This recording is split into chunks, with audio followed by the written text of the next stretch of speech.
মালদায় তৃণমূল নেতা খুনের ঘটনার পর নড়েচড়ে বসল পুলিশ প্রশাসন। আসানসোলে 3 জন তৃণমূল নেতাকে ফের পুলিশি নিরাপত্তা দেওয়া হলো। আসানসোল পৌর নিগমের 78 নম্বর ওয়ার্ডের তৃণমূল কাউন্সিলর তথা তৃণমূল রাজ্য কমিটির সদস্য অশোক রুদ্র, পশ্চিম বর্ধমান জেলা পরিষদের সহ সভাধিপতি বিষ্ণুদেব মিয়া এবং পশ্চিম বর্ধমান জেলা পরিষদের সদস্য রামকৃষ্ণ ঘোষকে পুলিশি নিরাপত্তা দেওয়া হলো। প্রসঙ্গত দিন কয়েক আগে মালদায় এক তৃণমূল নেতাকে গুলি করে খুন করা হয়েছিল। মুখ্যমন্ত্রী মমতা বন্দ্যোপাধ্যায় প্রশ্ন তুলেছিলেন, ওই তৃণমূল নেতার নিরাপত্তা ছিল, কেন তুলে নেওয়া হয়েছে? এই নিয়ে পুলিশের বিরুদ্ধে ক্ষোভ প্রকাশ করেছিলেন।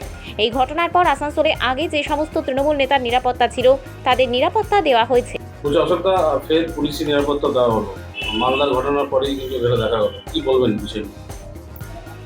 দেখুন, আমার তো বিষয় নিয়ে কিছু বলার নেই। মামলা এই যেটা মালদায় ঘটেছে অত্যন্ত দুর্ভাগ্যজনক ঘটনা। বাবলাদার সাথে আমার ব্যক্তিগত পরিচয় ছিল, একসাথে অনেক প্রোগ্রাম আমরা মালদাতেও করেছি।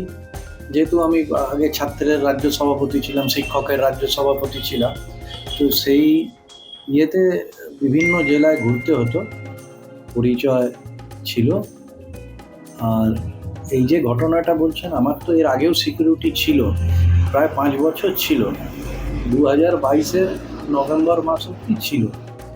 তারপর আবার হঠাৎ করে গত পরশু দেখলাম যে আমাকে আবার সিকিউরিটি প্রোভাইড করা হচ্ছে। বলছি, আপনার সিকিউরিটি ছিল, আপনার 5 বছর ছিল, তারপর যেহেতু বানপুর শিল্পাঞ্চলের আপনি বাড়ি, আপনি কাউন্সিলর ও বিভিন্ন রাজ্যে পোস্ট রয়েছেন, মনে তো কি মনে হয় হঠাৎ করে সিকিউরিটি পাওয়ার মানে গিয়েছিল আপনার?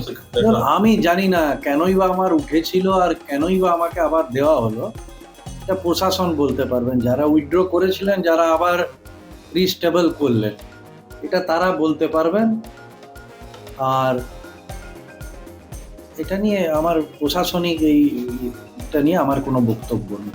বলছি, মুখ্যমন্ত্রী মালদার ঘটনার পর পুলিশের বিরুদ্ধে প্রকাশ করেছিলেন, বলেছিলেন যে দুলাল সরকার বাবলাদার সিকিউরিটি ছিল, তারপরে নেওয়া হয়েছে।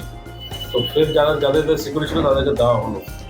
দেখুন, আমি অন্য কারুর বলতে পারি না, তবে একটা ঘটনা বলি যেটা আমাদের পুরো এই জেলাতে আলোড়ন পড়ে গেছিল। 2022 সালের নভেম্বর মাসে এখান থেকে প্রচুর বালির ওভারলোড ট্রাক অসময় ঢুকে যেত, এবং যখন শহরে ব্যস্ততা থাকতো, আমাদের পার্টি অফিসে 2 জন মারা গেছিল। তার মধ্যে একজন ছিল তৃণমূল যুব কংগ্রেসের ব্লকের জেনারেল সেক্রেটারি বিদেশ দেওগরিয়া, আরেকজন তৃণমূল কংগ্রেসের আমাদের বুথে বসতেন বিট্টু সিং। তারা মারা গেছিল। তারপর থেকে সেটাকে নিয়ে আমরা নেতৃত্ব দিই নাগরিক সমাজ, যে ওভারলোড বালিটা যাতে না চলে, এবং চললেও এমন সময় সেটা চলুক যাতে সাধারণ মানুষের এই ধরনের ক্ষতির সম্মুখীন না হতে হয়। তো এই একটা ঘটনা ওই সময় ঘটেছিল। বলছি, বানপুরে তো এর আগেও অনেক মার্ডার ফোন হয়েছে, আন্দোলনের মুখ ছিলেন, কি মনে করেন? কোথাও কি নিরাপত্তা প্রয়োজন ছিল আপনার? দেখুন, আমি তো অন্তর্যামী নই, কার মনে কি চিন্তা ভাবনা সেটা আমার পক্ষে জানা সম্ভব নয়, সেটা প্রশাসন বলতে পারবে। তবে আমার এর আগেও প্রায় 5 বছর ছিল, উঠে যাওয়ার সময় আমি সেই ঘটনাটা প্রশাসনের উপযুক্ত স্তরগুলোতে জানাই। এরপরে তো প্রায় ধরুন 2 বছরের ওপর আমার তো সিকিউরিটি ছিল না। যেহেতু বললেন যে বিভিন্ন ধরনের আন্দোলন প্রতিবাদে আমি সামিল হই, তাই আমার পার্টি অফিসের কর্মীরাই আমার বাড়িতে ছাড়তে যেতেন। এরপরে হঠাৎ করে গত পরশু দেখলো যে আমাকে সিকিউরিটি প্রোভাইড করা হচ্ছে। যে ঘটনাগুলো ঘটছে এগুলো পরিবারের জন্য সত্যি খুব চিন্তার বিষয়। আমার নিজের ঘরে 2 বছরের ছোট শিশু আছে, আবার 80 বছরের বৃদ্ধা মা আছে। আমার স্ত্রী একটি হায়ার সেকেন্ডারি স্কুলের হেডমিস্ট্রেস, আমি নিজেও আপনারা জানেন শিক্ষক। তো পরিবার এবং ঘনিষ্ঠ জনেরা বলে যে একটু সাবধানে থেকো, তারা চিন্তায় থাকতে না তুমি। এবার বাকিটা প্রশাসন যা মনে করছে। আচ্ছা অযোধ্যা, এই শিল্পাঞ্চলে ইদানিং দেখা যাচ্ছে জমি মাফিয়া, বালি মাফিয়া, কয়লা মাফিয়াদের একটা দাপাদাপি। কয়েকদিন আগেই তোমার এলাকাতেও জমি মাফিয়াদের একটা দাপাদাপি দেখা গেছিল, মারধর সিসিটিভি ফুটেজ দেখা গেছে। এবং 2 নম্বর হচ্ছে কোন্দলও একটা আছে, দলীয় কোন্দলও দেখা যাচ্ছে অনেক সময় এই গোষ্ঠী ওই গোষ্ঠী মারামারি।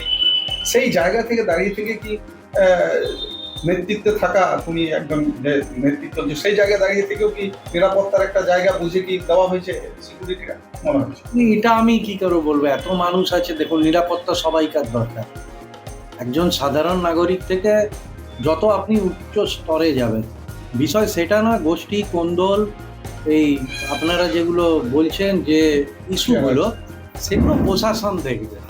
আমাদের দলের মধ্যে হয়তো কোথাও যদি বিচ্ছিন্ন কারোর মধ্যে মতানৈক্য থাকতে পারে, বাকি আমাদের দল ইউনাইটেড। একটা তো বিভিন্ন ইয়েও তো দেখা যাচ্ছে, জমিকে কেটে কন্দল একটা সামনে আসছে, সেই জায়গায় নিজেদের এলাকার সে যদি কেউ মনে হয়, আমি তো জানি না স্পেসিফিক্যালি, কেউ যদি ব্যক্তিগতভাবে যোগ থাকে সেটা আলাদা ব্যাপার, কিন্তু তৃণমূল কংগ্রেস এই সবের থেকে দূরে থাকে, এটা এইটুকুনি আপনাকে আমি বলবো।